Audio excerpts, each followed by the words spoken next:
So this is the central hallway of the basement, and you can look through this glass screen into the pool.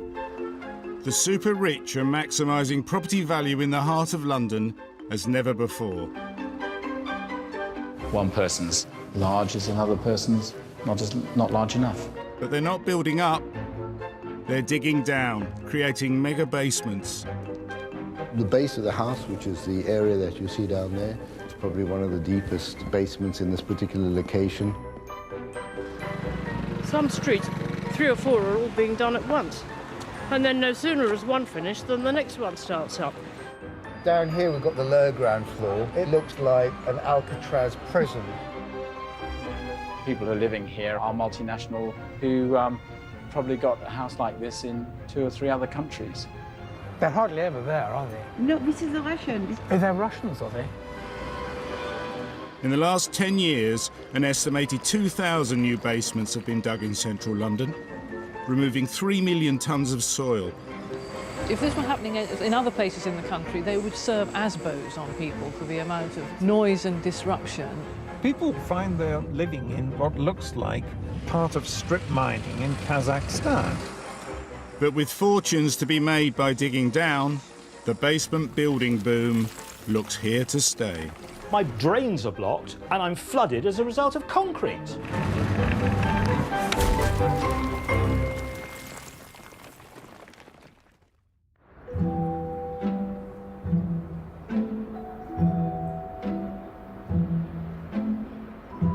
Central London is now one of the most expensive places to live on the planet.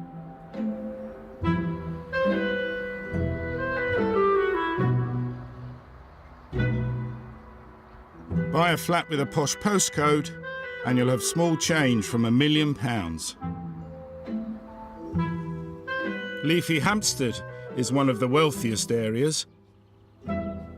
Houses here can fetch in excess of 20 million.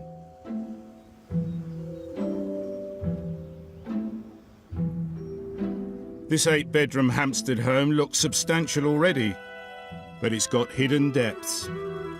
So if I take you out here, sorry it's a little wet and rainy today, England, you can notice that there are some skylights out here. So you've got 2 here, which when we go downstairs, I'll show you, the light comes into the hallway. We have 2 skylights back there, which is in the gym. And then if you come out even further, all of this, and up to about where that skylight is, our pool is under that area there. By digging up their garden, Manala and her husband created a whole new living area for themselves and their 4 children. So I'll take you down into the lower ground. We don't call it a basement. Apparently I was told that because of the wonderful high ceilings, I should not be calling it a basement. Why not? That's a bit odd. Because as you come down here, you'll see you've got something special. You've got very high ceilings. You've got this wonderful stone being carried across. So I guess when you talk about basements in a traditional sense, you're thinking something that's cold and dingy and dark, but we try to achieve the opposite. So we call it the entertainment floor. The 1-floor basement, about the size of a tennis court, took over 2 years to build and cost £1 million. In here we've got the cinema. You don't miss going out in that old traditional way? Sometimes it's quite nice to do that. And not everybody you want to bring into the home, so there might be some people you want to go out and see a film with. This is where we entertain people, and if you want to make an impression, you want to make sure that when they use the cloakroom, they're going to a nice room there as well. We also have speakers in the ceiling, so they don't miss any part of the movie. So this is the wine cellar. You've drunk all the wine. It's being depleted very quickly, and I'm not replenishing it, so yes. We have 2 Sub-Zeros here, and we've got a humidor as well. Why did you want a wine cellar? We thought that even if we may not have been avid collectors, we need to have something like this in here. It has to be something special for the next person to come in, because if there's somebody with millions of pounds, that person can get maybe down the road the same property with a pool. So we had to do these, we felt we had to do these special things that we created. This is the Crestron system, and it controls everything from the heating to lighting to audiovisual. And so now I'm going to turn on the waterfall for you. So there you go. Wow. You sort of have a luxury hotel. I've been told that it's better than the Four Seasons sometimes. I think it's definitely helped with the value of the property, because if we kept the house at 5,000 square feet, I would anticipate maybe 7 million. And now that we've doubled it, I would say about 13 million.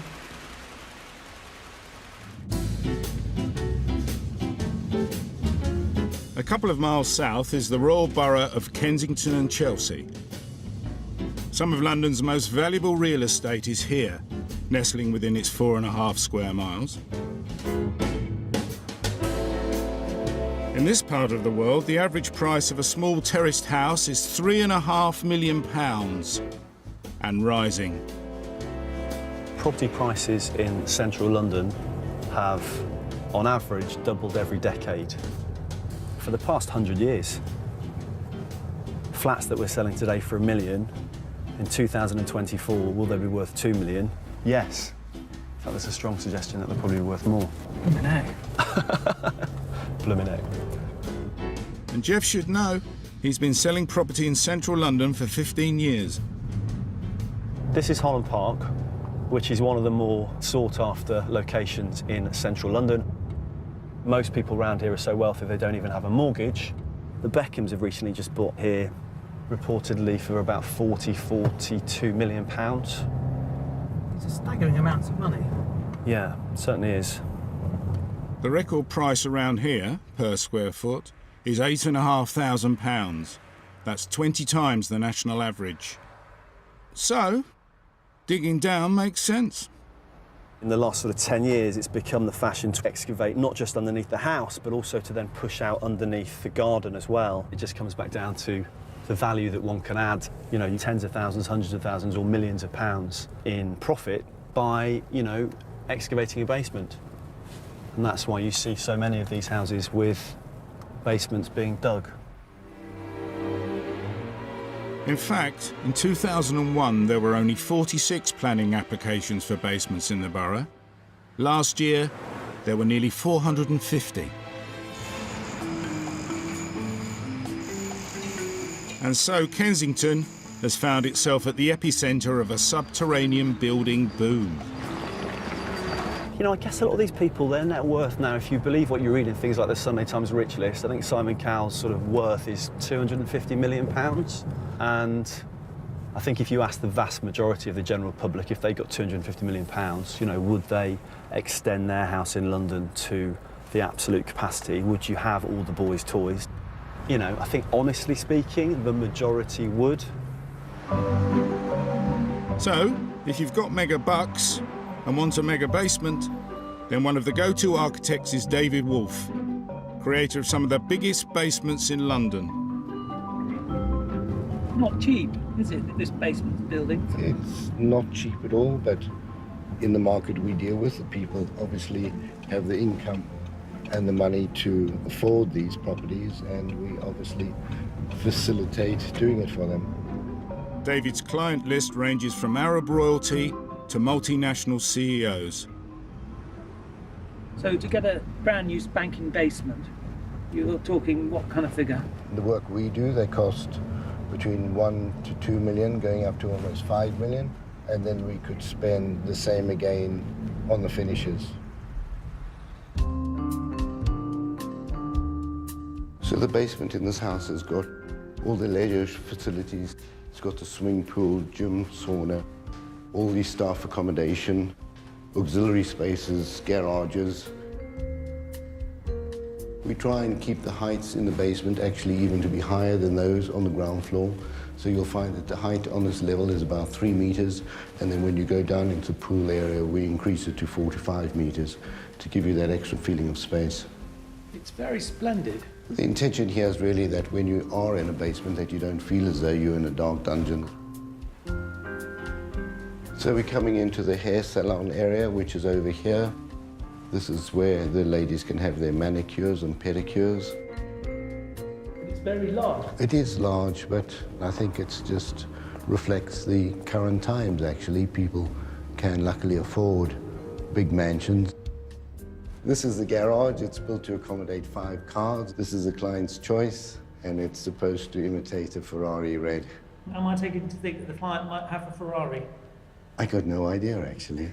It's got Bentleys. Right.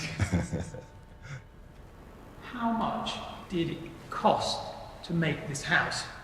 Is that any good to say roughly? I can't really, better not. Okay. Do you mind? I mean, the millions, you know. Millions and millions, I guess, you know.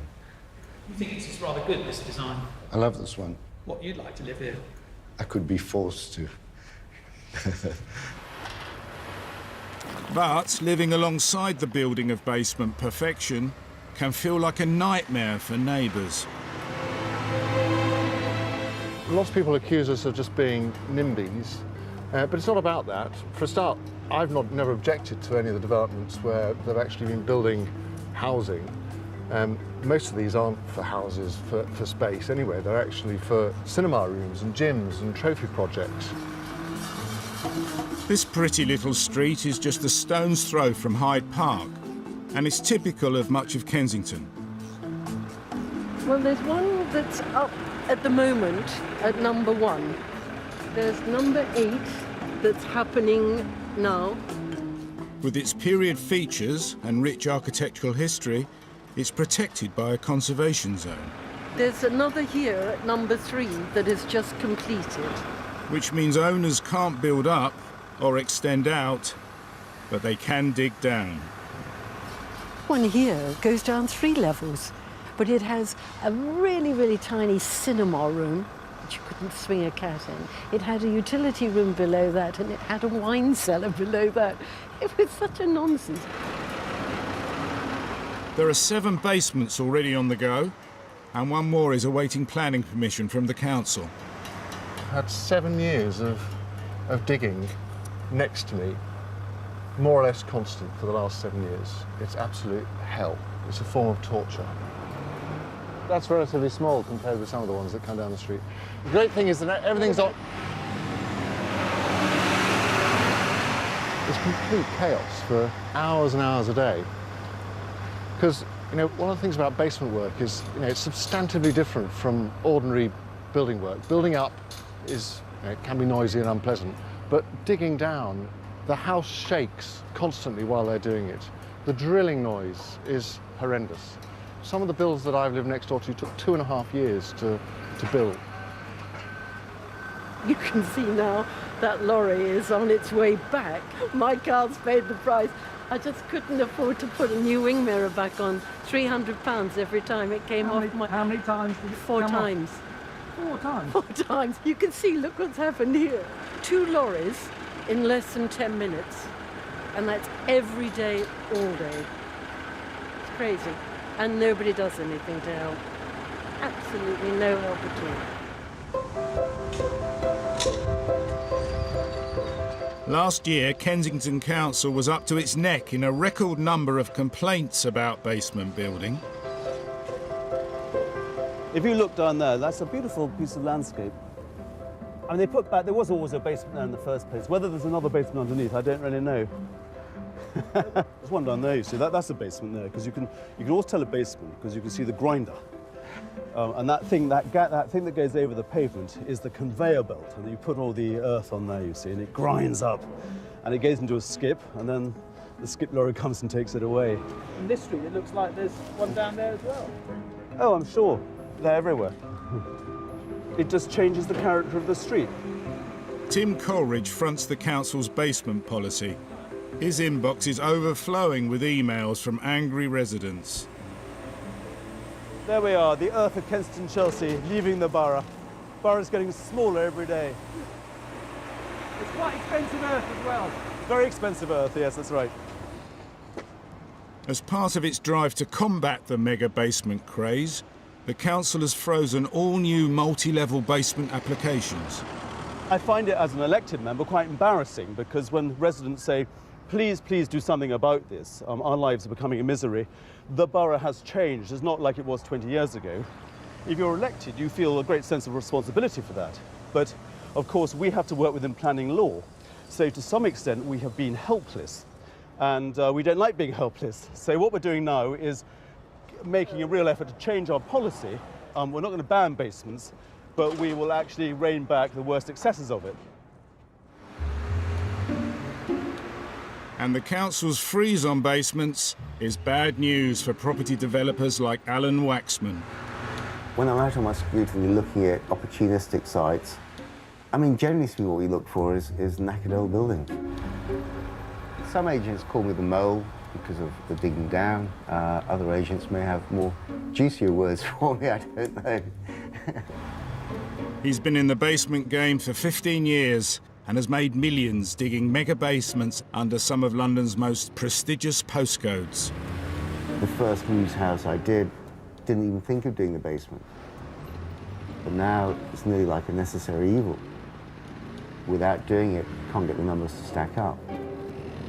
His latest project was greenlit before the council's ban. And this one wasn't found on a scooter sortie, but during an evening out. I met a girl at Annabelle's nightclub in London, and then I negotiated with her to purchase her property from her. Was there a tingle? I beg your pardon? Did a tingle? You know what I mean? Is there? You must have developed a sort of instinct for these things. Obviously, I wouldn't have bought it if I didn't see the potential. Was it very expensive to purchase? The purchase price was just below the £1 million mark, which, for what it was a lot of money, but for the potential of what you could do with it, that was the view that I had to take. This looking straight on is obviously the front elevation. Having demolished the original building, Alan's creating a 3-storey house with a double basement underneath. To make the basement, he's dug down to the depth of 2 double-decker buses. This is going to be a fabulous property. It's going to be one of the only new-built houses in Notting Hill. Here we're going down to the bottom of the property, where we've got the glass doors, but this can be used as either a gym, a bedroom, or, as it says there, a romping room, whatever that could be. Fun, whatever it is. Yeah. That's a lot of seating area. Having a large seating area, it makes people feel popular, because I think, well, if I'm going to buy this house, I'm going to have lots of friends. The build is in Kensington's trendy Notting Hill, home to supermodels, pop stars, and the odd politician.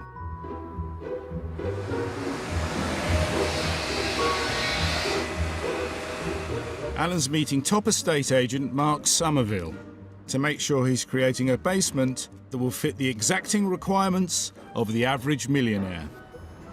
Over here we've got the kitchen. Yeah. Behind me we'll have the dining area. Glass spots there. That'd be glass, yeah. With your car on top of it. Exactly. Then here we'll have like a snug going out to a glass double height ceiling. The works have been going on for over a year, and there's another to go before they're completed. So what have we got down here? So 2 potential bedrooms here. On the first floor we've got the master suite, and then on the second floor we've got 2 further bedroom suites. Yeah. And these are And then your in-laws are down all here. cleaner. When that's £3,000 a foot, this will certainly be 1,500. You know, so the pound per square foot it wouldn't be worth doing if you were outside the M25. But when you're here, it's very, very advantageous. This land below your house is priceless. When Alan finishes this, how much do you think he should try and go to market for? It should be north of 5 million.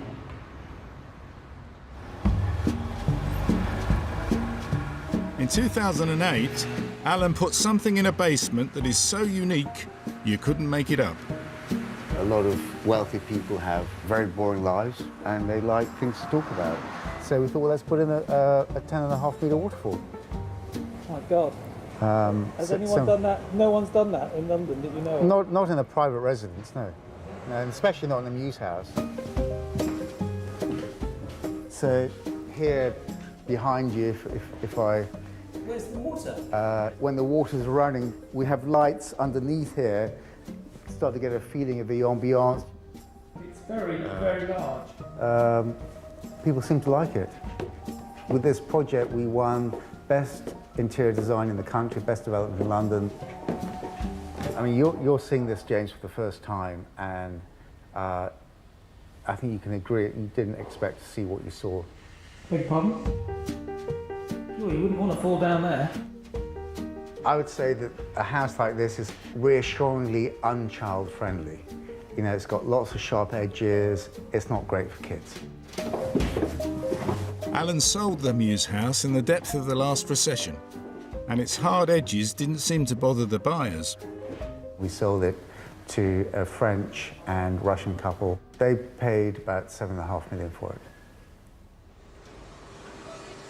Kensington Council's new policy may mean that the mega basement gold rush for developers like Alan could be coming to an end. But there's still a few digs that got the go-ahead before the freeze, as one local resident knows only too well. Oh, look. We appear to have some masonry here.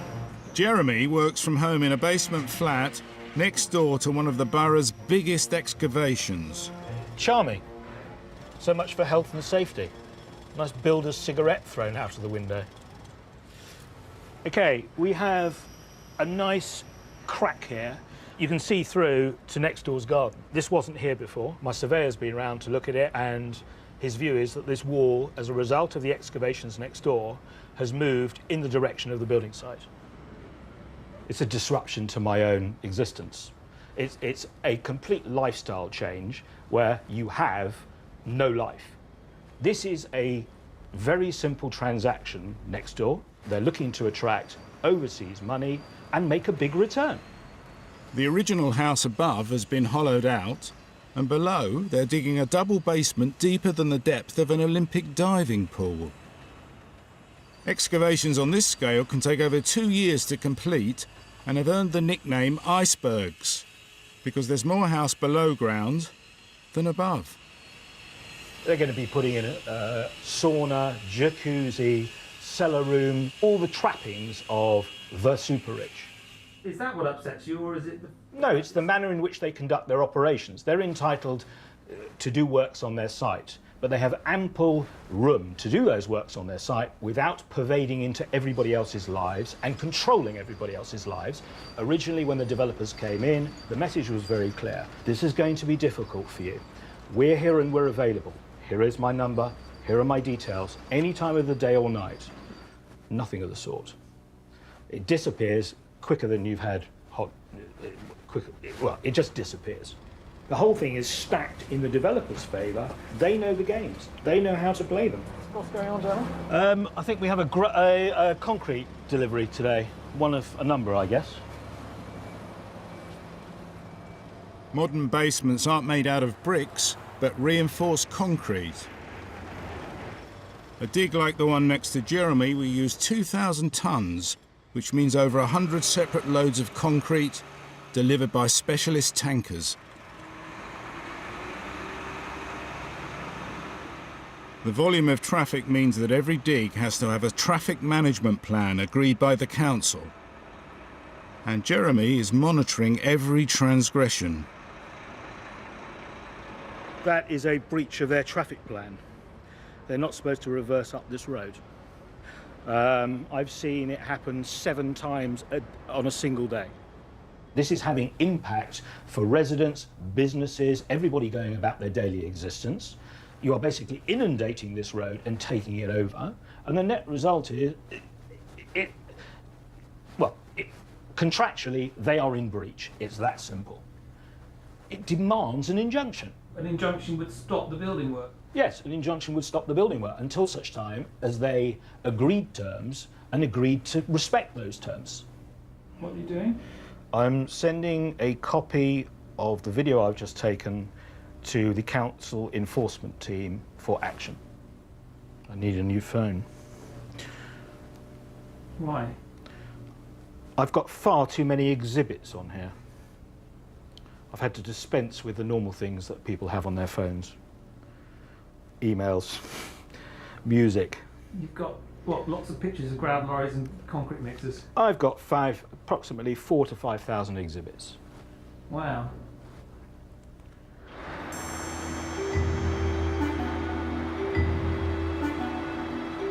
Despite the current freeze, the dig next door to Jeremy is just one of 200 taking place across the borough. And it's a fleet of grab lorries that are daily shipping over 10,000 tonnes of soil from central London.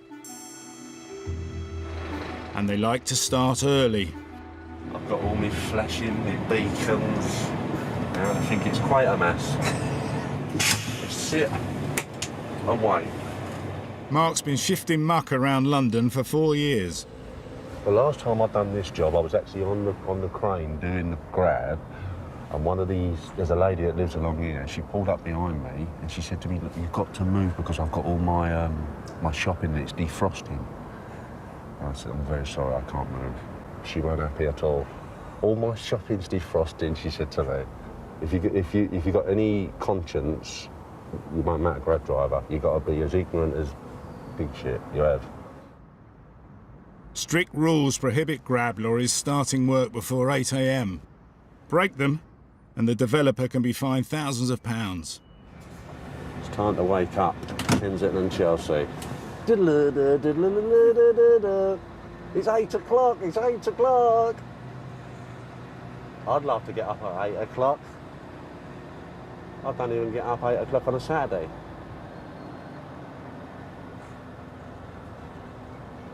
And it is absolutely chock-a-block, this one. Full to the gunwales. That'll do us.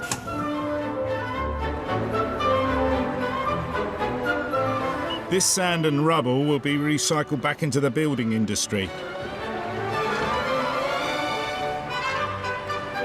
And the muck that's left will be used to reshape the fairways of some of the most exclusive golf clubs in the southeast. Don't stand there. No need to swear. I'm just trying to do my job, sir.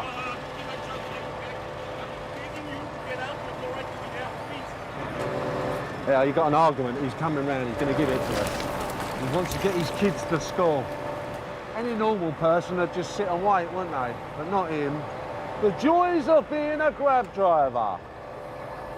And that's what you need, not just the HGV and the licence to drive the crane and that. I think you really should have a black belt in judo or taekwondo or something, so you can look after yourself. Progress, it's called. Pays my bills.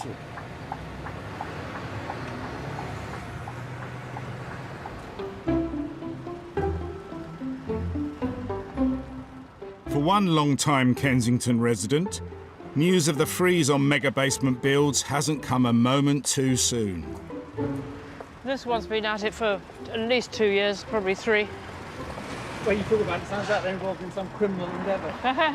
That's what it feels like. In the public suggestion box, I was going to put my little Shakespearean quotation in there, but everybody told me not to. What were you going to write? As I told you the other day, down, down, down to hell, and say I sent thee thither.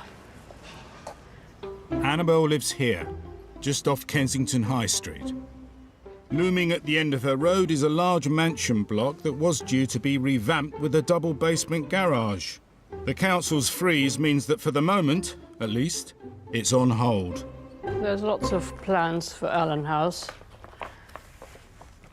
The car comes in here and goes down and gets trundled along on a kind of, it is exactly like a conveyor belt until it comes back to the lift.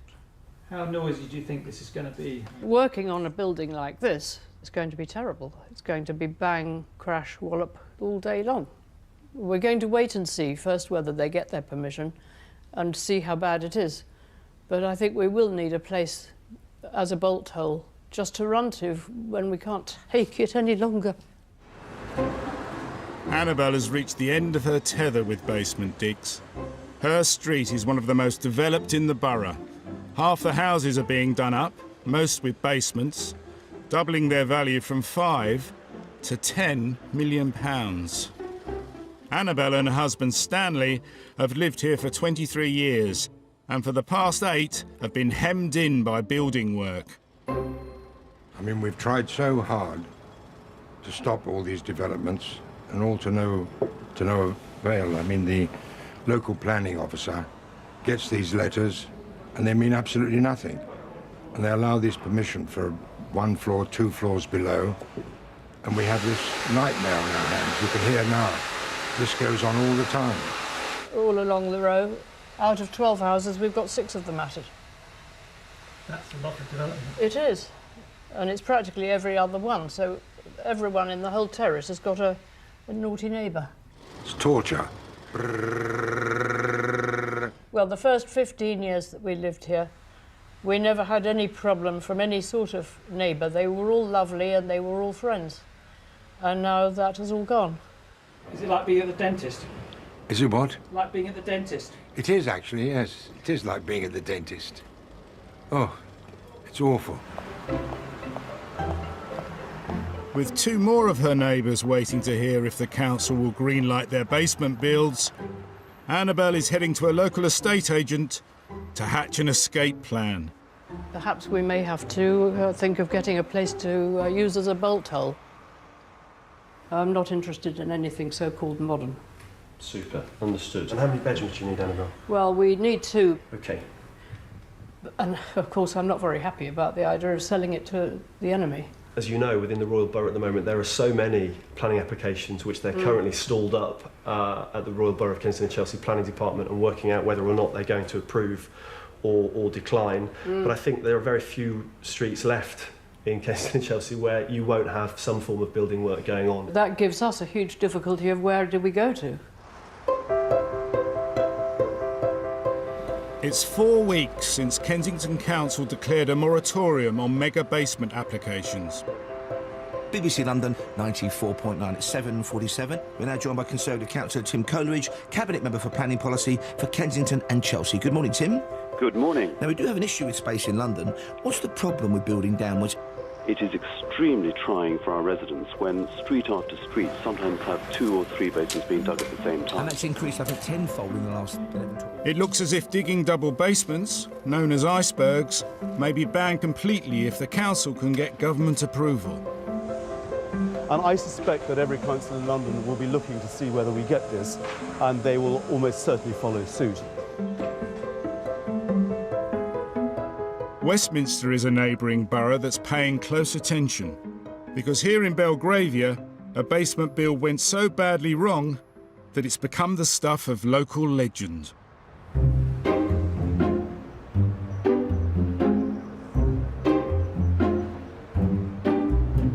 The house is what I would describe as the benchmark case for disasters with property development in London. You mentioned Chester Row, and the taxi driver will throw back his head and laugh. And he goes, "Oh, that's that house there with the skip in the road." And then I go, "Yeah, that's us." Well, this is a Christmas card that we did the first Christmas it happened. The Evening Standard printed it on their Christmas Eve front cover. So you're sort of famous? For the wrong reasons. 4 years on, the Hugh Williams still have a £250,000 repair bill, plus their memories of an eventful night with a sunken skip. Well, it was actually in the morning. It was around about 5 o'clock in the morning, and I had been asleep, and I'd been with our housekeeper, Lean, and my family were away at our country house, and she came and woke me up. God almighty, it looks extraordinary. What had happened to it? The skip had fallen and sunk into the street. Oh my God. The soil had been there for a substantial amount of time, and when it rained it became a lot heavier, and the road where they'd been doing a double basement underneath, they were building a cinema or something, it had fallen in through the road and had destroyed all the piping, so water was going through their house and into our basement, and destroyed the bottom and all the foundations of our house. And we were just asked to come out, and luckily we didn't have the dogs here, otherwise they probably would have drowned. This is a video of it after the skip had been removed. That's a lot of water. Yeah, it's a lot of water. Luca's dad, Michael, called in a structural engineer to look at the damage. He didn't like coming in this room. I mean, he just basically said, "I don't want to be in this room. until we get some acro props. Once the acro props are in, it's perfectly all right to be in here, although it's obviously unsightly. We realised that the Party Wall Act was completely insufficient, and therefore we would have to try to sue the people next door just to put our house back in order. The property was owned by a company in an offshore tax haven. Both it and the basement subcontractor have since closed down. Then we had absolutely nobody to go against for restitution or rebuilding costs. I mean, forget it. There was just absolutely nobody there. You do sound angry, I have to say. You do. Of course, I'm angry underneath it. I think it's disgusting.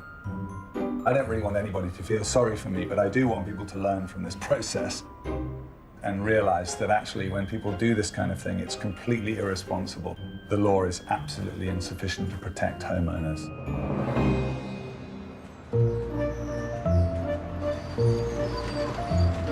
Back in Kensington and Chelsea, the dig, next door to Jeremy, has been going on for 15 months. And the reality of living day to day so close to one of the biggest excavations in the borough is taking its toll.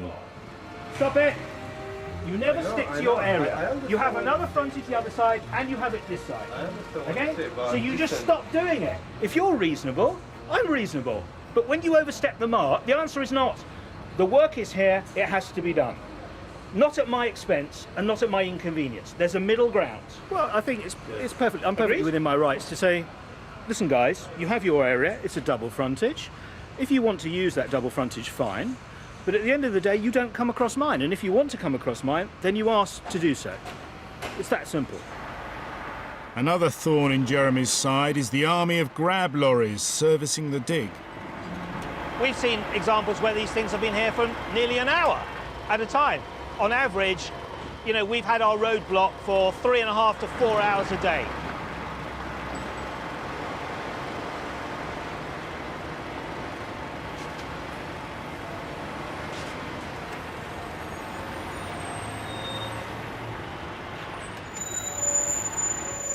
You can see, it can't get round. It's totally impractical for this road. It's been passed by the council, it's totally impractical. They won't be able to get through here because there are 2 transits. They're going to back it up. So we'll just start the process we normally start.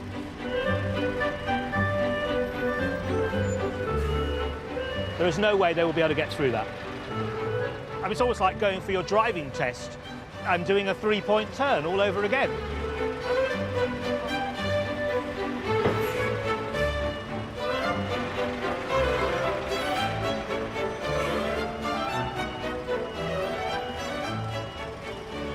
Oh, he's obviously a more skillful driver than I thought. Does he always manage to get through? No, it's, I would say it's probably a 50% chance, to be honest. Though the council are investigating Jeremy's catalogue of complaints, they're just not moving fast enough for him.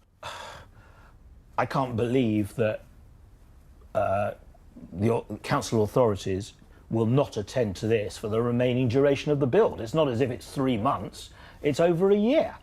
We pay taxes and we pay these council officers' salaries. So why should they not be accountable to us? I'm worried that you're getting overwrought. I wouldn't necessarily say that it's stressing me out, but the fact is, it's complications you could do without. These things could be sorted out and should be sorted out. I don't understand why they take so much time. I don't understand why they're so problematic. Is there an agenda here?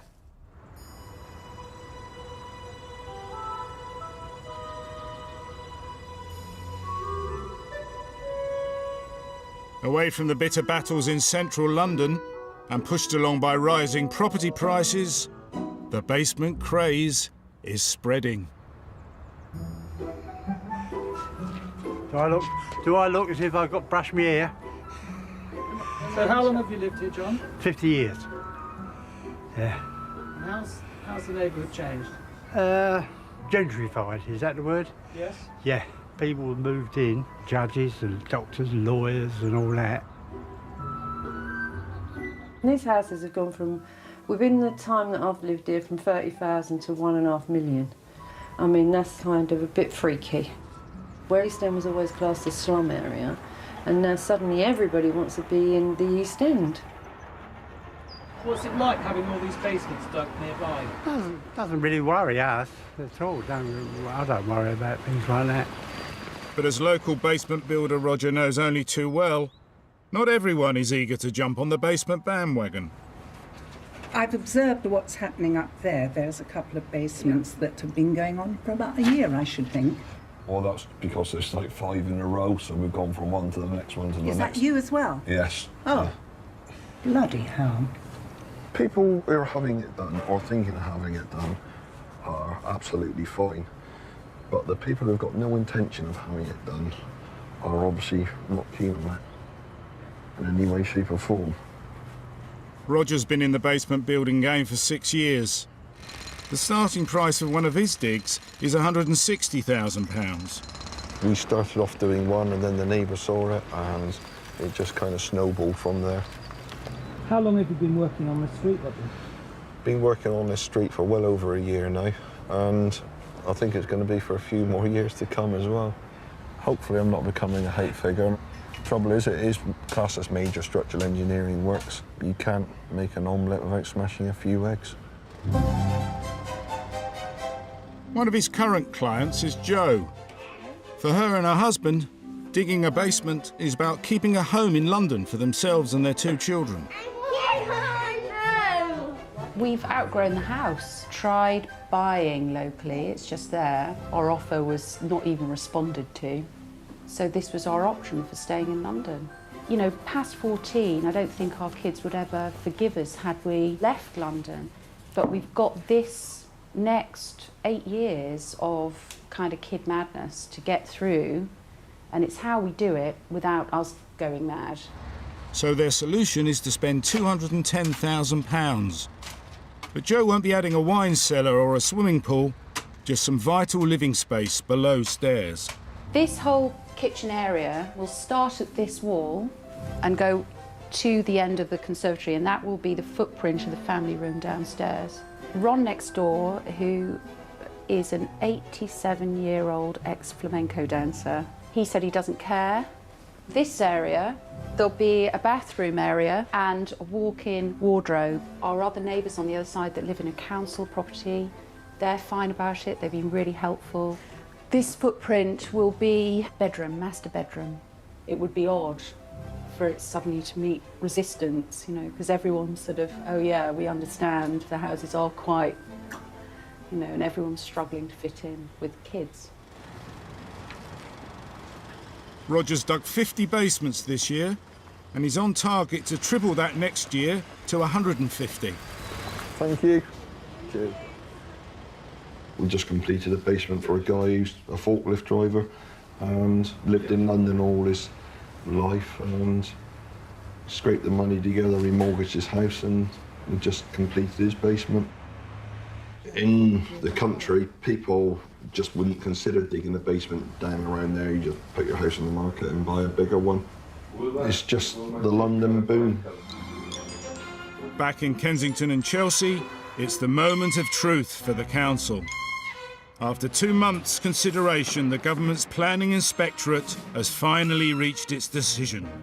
BBC London 94.9 at 7:47, and Kensington and Chelsea has become the first council in the whole country to restrict basement development. Messages that the Royal Borough really does mean business now. It is a historic moment, I think. For the media, who have been reporting on the basement saga, the wait is now over. It's a huge story for us. I mean, Kensington and Chelsea have been fighting a legal battle with the developers and the construction companies for a couple of years now. In fact, taken them to the planning inspectorate, which ruled in favour of the council. The decision means that in the Royal Borough of Kensington and Chelsea, you can only build a single-storey basement. So today I'm off to see Tim Coleridge, Head of Planning at Kensington and Chelsea Council. What I really object to is when they build underground rooms. They say they're going to be like children's playrooms, underground sitting room, and then they actually put their staff in there with no daylight. So I want to talk to him a little bit about their new policy and what it might mean for the borough. There was an application which was granted some years ago where the owner loved diving off a very high diving board.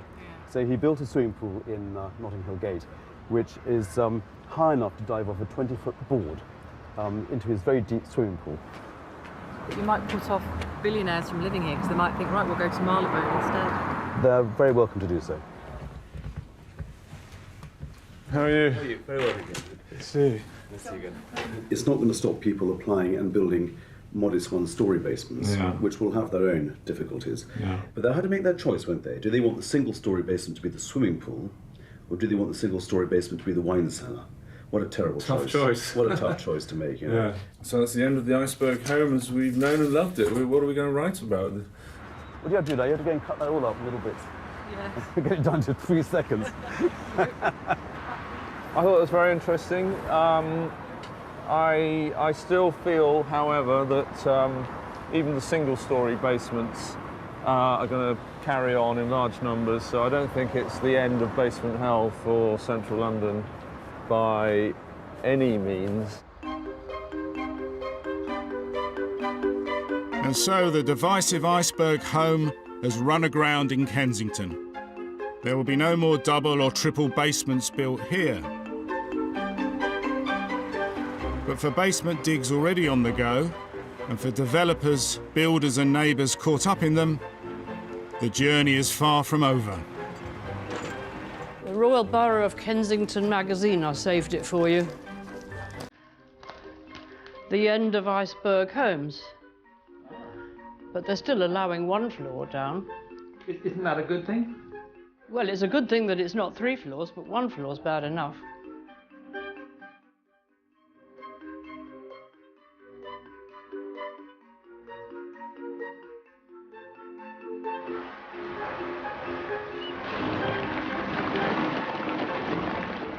The answer is not, in my view, one where one should just walk away from it and allow developers who are making massive profit margins at the expense of the common man to just get away with this without any accountability whatsoever.